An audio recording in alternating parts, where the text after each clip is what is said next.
Welcome back to the She Suite Society, the podcast where we celebrate the real, the raw, and the remarkable journeys of women who chose to bet on themselves. I'm your host and empowerment Sherpa, Dalia, and today's guest is someone who has spent most of her life searching for one thing: truth. Truth about health, about what our bodies are capable of, about what women actually need, and then building the space to provide it. Jessica Gesue grew up endlessly curious, a self-described overachiever who was always asking why. That curiosity took her through a winding path from the suburbs of Cincinnati to corporate finance to competitive bodybuilding at 40 to training women out of her garage during a pandemic, and now to the launch of Alvita Social Wellness, a community-first club in Worthington, Ohio, built specifically for women. But what I love most about Jessica's story is that it's not really about fitness. It's about figuring out who you are, what your body is telling you, and what becomes possible when you finally start to listen. This one is so good. Let's get into it. So we're going to start at the beginning, which might not Okay. even be the beginning, but we're going to start there. Where did you grow up?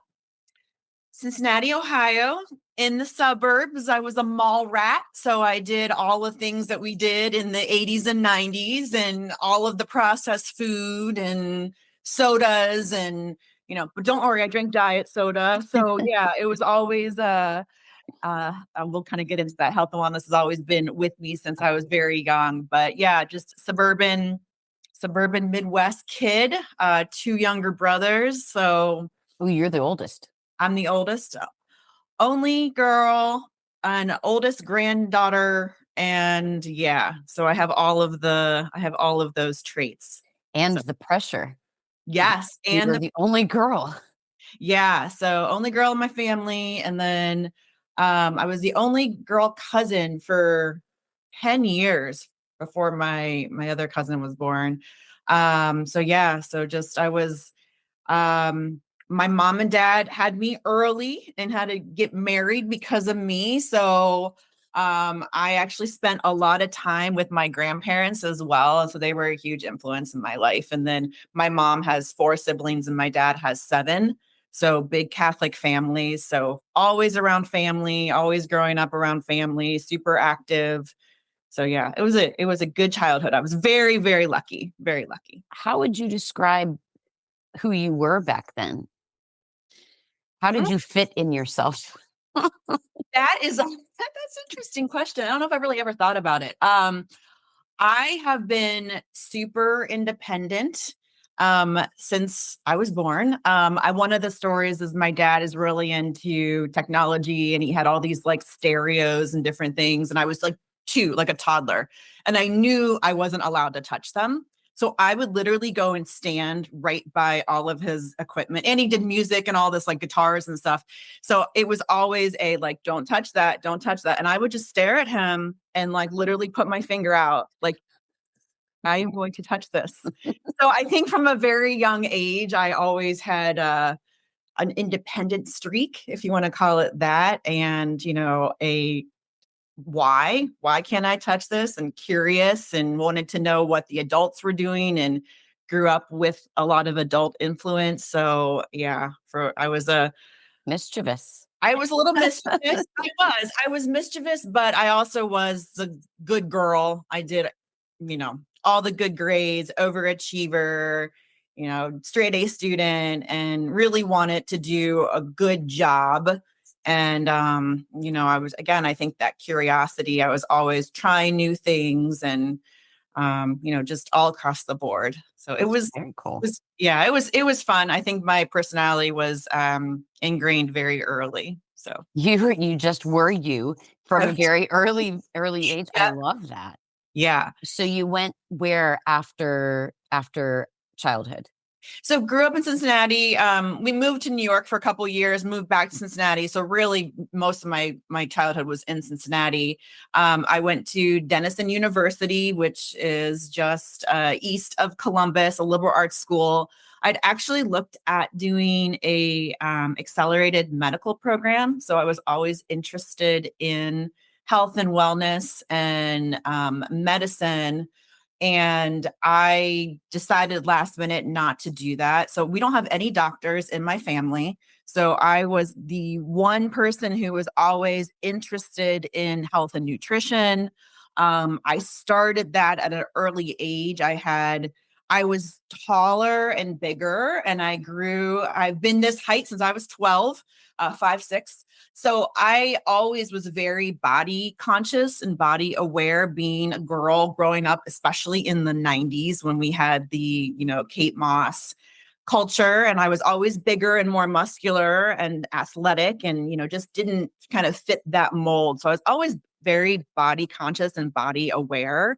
And I think, one of the first things that I learned early on is that we actually have a lot of control over ourselves and our body and our health and wellness. So, I was eating what my friends were eating as, a middle schooler, of course, right? Because that's just what we do. And I was gaining weight. I was going through puberty early and I was gaining weight. And there was a high schooler in my neighborhood and she would walk in our neighborhood every day. And I watched her totally transform herself.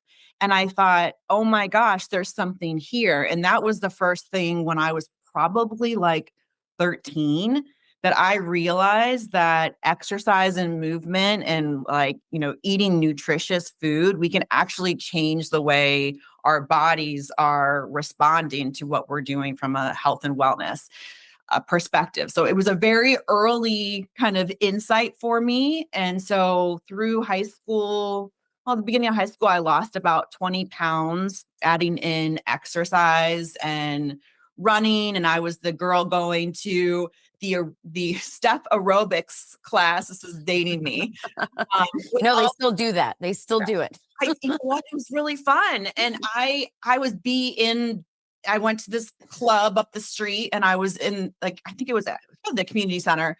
I was in there with all the moms, but I was when I wasn't playing sports, I was working out and I was training. And then I also lifted with my dad. So early on, 13, 14, 15 years old, I got into weight training as well. So I was able to kind of transform the way that my body was carrying weight and add in more muscle and reduce that fat. So from a very early age, I realized that we actually had a lot of control and we weren't just destined to be one way or another. And it's not just always like, I think a lot of people too who are naturally thin, they think, oh, I can never build muscle. So I think it goes both ways. And I really do think we can have a huge effect on our body composition. It's interesting because the way you interpreted it and the actions that you took, I feel like are not the norm. Because I also teenager in the 90s, Mhm. um, anorexia and bulimia were huge. And I hate to be so blunt, but that's who I am. So Yeah, yeah. interesting that I know that you had to have been impacted by that in terms of like you saw it happening around you. How did you receive that? Like what did you do with that? Yeah. So I struggled with that as well because Oh, okay. I'm an extreme person. So as I started to figure out that I could change my body, I was like, wow, like I can be really restrictive. And then I took it to the extreme. So by the time I was in college, I was too thin. So they have to have, they say 12% body fat. I think it's anywhere from 12 to 16% to actually have a period. By the time I was in college, I lost my period completely Whoa. because I was not eating enough and I was exercising and I was still, on from the outside, I looked like, I mean, normal at the time. Obviously, I was thin. I was a small. But I wasn't as small as my friends. So no one thought there was an issue. And I just carry more muscle. So I just looked regular at that point, but I wasn't healthy because I wasn't having a period. So then I went into this phase of, I literally just got chills because that was so powerful to say. Like, because seriously, there are people out there that look quote unquote healthy, normal, but are not healthy, or not. normal. are not. They're And I'm not. really glad you said that, because a lot of people think that you have to look a certain way to be able to be Right. unhealthy or whatever. So sorry, go ahead. Go Yeah, no, ahead. that's a great point to just kind of highlight too, because when I think from a full like wellness industry, we look at people and we label them as healthy or unhealthy, but that's not, you can't look at somebody and know what their stats are, if they're having a regular period, are they sleeping well? And for me, like, I think no one knew that I didn't tell anybody. I didn't tell anybody that I wasn't having a period. I didn't tell people that I ate 800 calories a day and I would track it, and then I would work out to make sure that I burn those calories, right? So, and I was like, this is how I need to fit in because everybody else is the same way. What I didn't realize is I was just naturally had more muscle. I was just naturally like bigger. So, which ends up being great for me when I'm a bodybuilder, right? So I think this all comes like Sorry, full circle. what? You were a bodybuilder? So we'll get there, but I love this point of, everybody has such a different body shape. You can't just look at it and know. And I think when you are missing your period, you're not having your period. That's your body signaling that you aren't healthy. You aren't getting the nutrition you need. And so as humans, our bodies say, no, no, no, you cannot reproduce right now because you're not even taking care of yourself. Wow. That's exactly true and right. But you saying the words out loud, it's like Right. And so remarkable. that's the reality of it. So I had to go through that learning, right? And I had to say, this isn't healthy for me. I need to find a healthier way. And so I just continued to search for truth. And I think that's one of the underlying themes from all of this. I was always looking for, well, what is the best nutrition? Because if you grew up when I grew up, it was low fat. Yeah. It was, no fat at all. It was low calorie. And so it was always something new. And there was always like, do cardio, now do yoga, now do this. So I was always searching. I was always trying new things. And that foundation, though, of weight training really stayed with me from a very early age. And I was always so nervous that I was going to get bulky. Okay. So here's the like, it's impossible. Like, unless you are like really trying to get bulky, you cannot as a woman. So Oh, I good was to know. yeah, I was always so scared of it. And so I continued to lift weights and, be active and really, the 20s, I still was just trying to figure out what's healthy, what's not. I had, at that point gotten to a healthy weight, had my period and all of that. But I still had those times where I was like, wow, I wish I was this or that, just those normal struggles that I think we all struggle with and trying to become to terms with our bodies and love our bodies. And I really think that pregnancy is actually where I started to really enjoy my body and really, yeah, I know, right? So opposite from so many. So I, many. Oh my God. Please yeah. explain. Yeah. So, I mean, I first know of all, we're jumping, but I have to hear this. that's okay. Like, and this is nothing I wrote down, so this is hilarious. I don't know where this is coming from.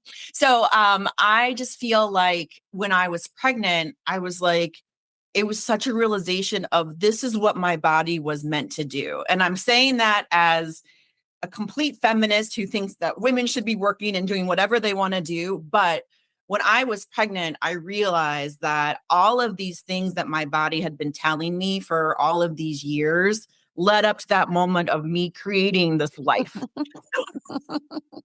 Right?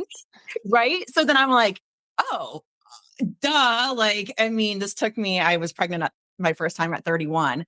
And, it was my kind of permission to let myself really, really enjoy food and nutrition and eat well and support this other being that I was growing that wasn't me in my head. So it really turned the way that I looked at myself as an individual. And again, it was never about anyone else. So I think that's what people always kind of ask me too. Like, oh, did you think that you needed to look a certain way because everyone needs to look? No, it never was about that. It was always about me trying just to be the best I can be. Again, that type A personality, that perfectionism. So, but I think during the pregnancies, I realized like, wow, my body was meant to do way more than just be this, Jessica, right? Like all of a sudden, I'm this mom, I'm able to grow this baby. I had healthy babies, great pregnancies, and I was so grateful for all of that. And when I see these huge babies that I grew, I'm like, okay, all right. So I'm doing something right here. I had really healthy pregnancies. I bounced back really well. And so I think a lot of that was because I had good nutrition before and during my pregnancy. I worked out, I had the muscle. So it was like, oh wow, I did set myself up well, but now I need to appreciate myself and not be so hard on myself all the time. I have always had theories on that because I also had very easy pregnancies, like super easy. And I just don't like being bigger, but I knew that I was growing babies. So I was like, whatever. But I never, I had theories about why mine were so easy. And a lot of other people around me really just didn't have it easy. And I literally thought it was because of exercise, nutrition, of course, some genetics play. Yep. Yep. But to your earlier statement, you can change, you can affect your body. And I had also been on the healthy kick too. So Yeah.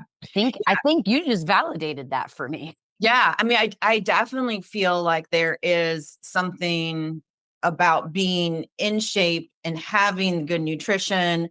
The other little piece of this too was I was a vegetarian for 15 years. Oh, what size for 8? Really? What do you think were you vegetarian when you got pregnant? No, Oh, because I couldn't. So I was a vegetarian for about 15 years. It was a combination of I just wasn't liking meat. I didn't like how it was cooked. I just didn't know kind of what to be eating. Obviously, I wasn't getting enough protein. I wasn't getting enough B12. So when we first trying to get pregnant, like it was taking a while. And I was like, what's going on? And so the doctor said, you're fine. You're still within the year, all of this. And I just had this idea. I was like, I'm not eating, I don't think I'm eating enough protein. So I started to add meat back into my diet. And within 3 months, I was pregnant. Now, it could have been a complete fluke, right? It could have just been, it was time. But since then, I've actually talked to a few other vegetarians and I've recommended that, and they actually have been able to get pregnant right after that. dang. So now I think that you can be a vegetarian and get all of your protein needs. I think it just takes more planning and more work to get all of the essential amino acids. And I was not a good vegetarian. I was just eating. Same. I was not meal planning. I was not doing all of the things you should do to get all of your essential amino acids. So I think if I would have been a little bit more aware, I could have maintained that and gotten all of my protein needs, but I wasn't. So I did switch to animal proteins. And I have ever since. I've never gone back to vegetarianism. So Okay. And same, by the way. Crazy how similar. But I've never been a bodybuilder. Tell me about that part of your life. So after I had my last baby at 38, I had decided that was it, no more kids. He was a large baby and they just kept getting bigger. So I was like, man, I got to cut this off. So I decided that I wanted to start working out again. And I was 38, 39, and wanted to get back into lifting. And the other part of this story is kind of going along with the health and wellness kind of theme here is that both of my mom's sisters were both diagnosed with breast cancer when they were 40. So I always had this idea in my head, like 40's coming, 40's coming. So then I was like, okay, done having kids. It's time for me to really get back into shape. At the same time, my grandmother had just passed away from Alzheimer's at an early age of 78, and I was really close to her. So there were like all of these things going on. And I was like, okay, I'm going to really give this a shot.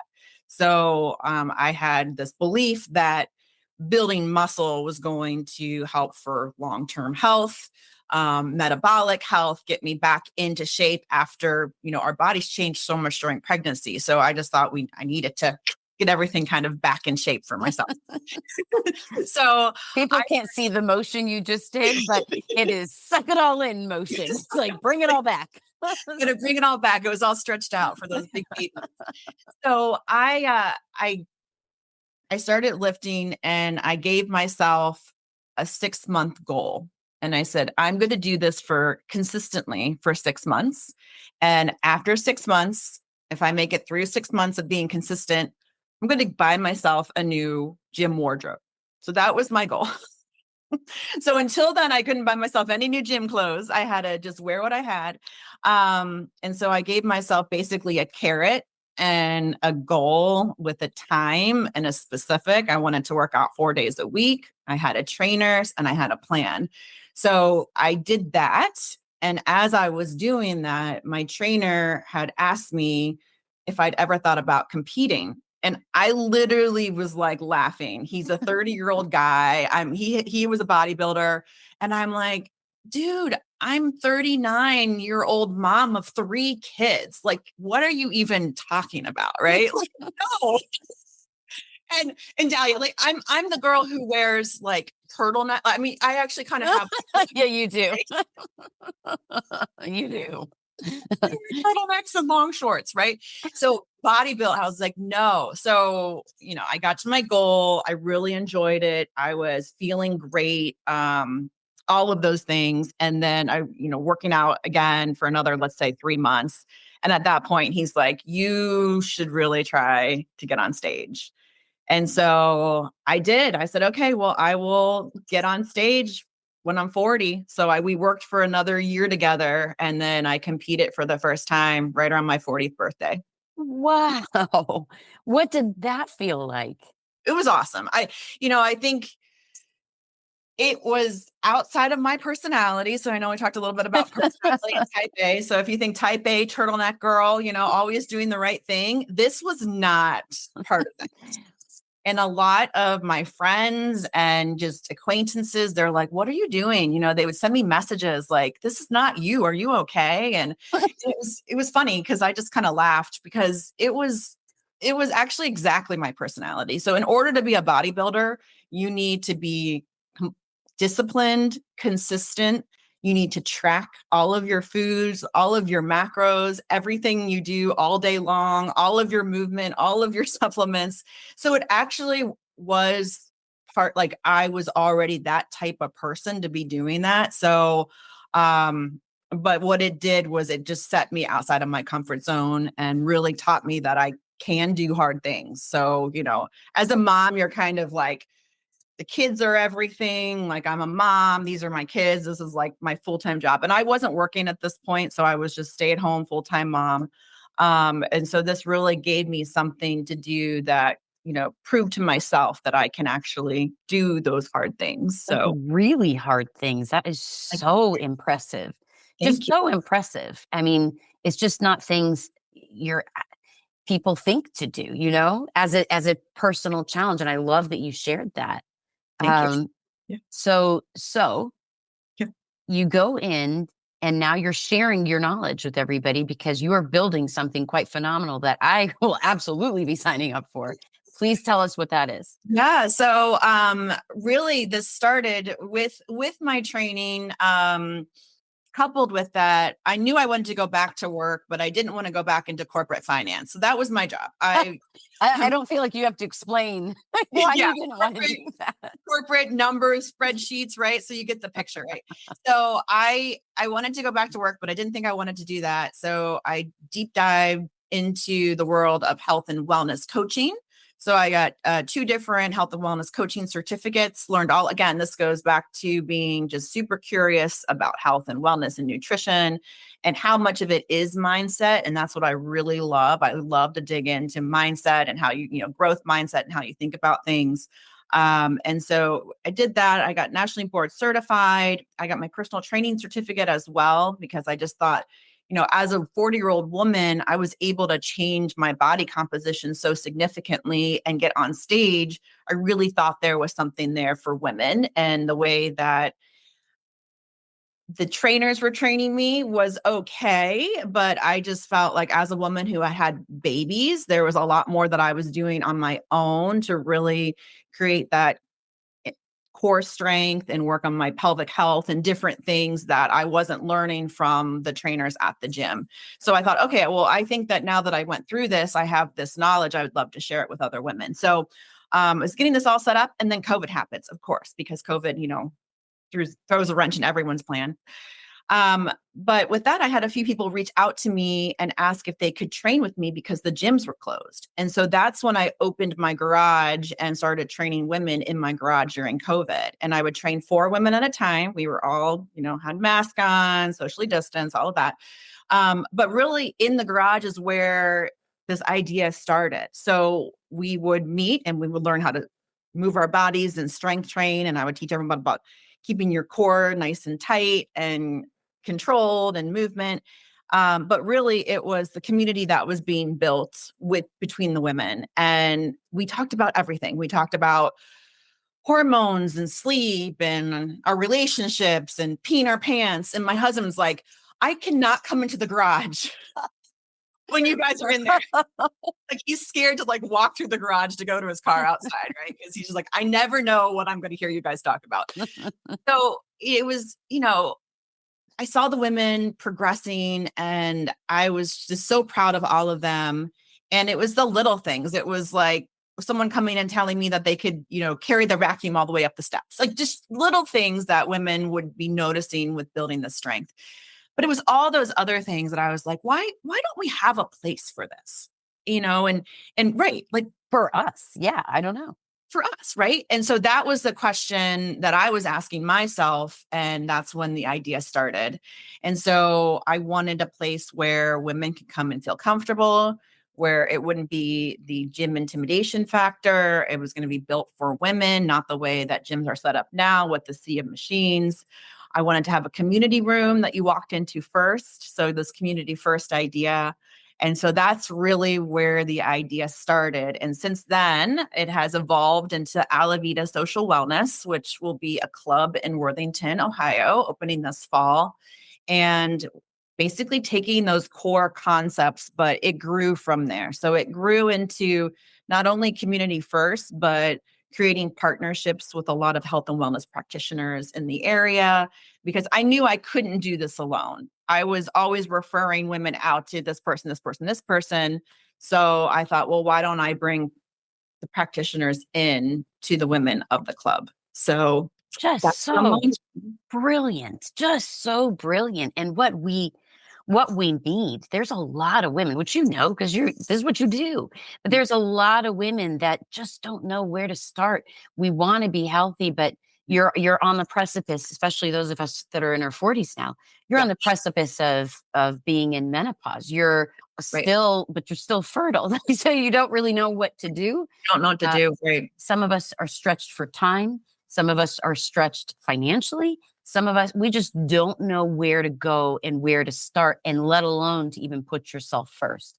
And so I love the concept of community first, and a place where honestly we can go and have honest conversations without any shame being in the room. Because there's also like, how did I let myself get like this? Right. Yeah. You know? Everyone has a different story and a different journey. And so for me, when people say, well, who's going to be your customer? Who are you targeting? Like, I'm really targeting the wellness curious woman. So it can be anybody who is interested in health and wellness. You don't have to tell the story to yourself that, oh, I'm already a fitness person. Oh, I can go. It's not about this permission. It's about any sort of, woman who is interested in meeting other people.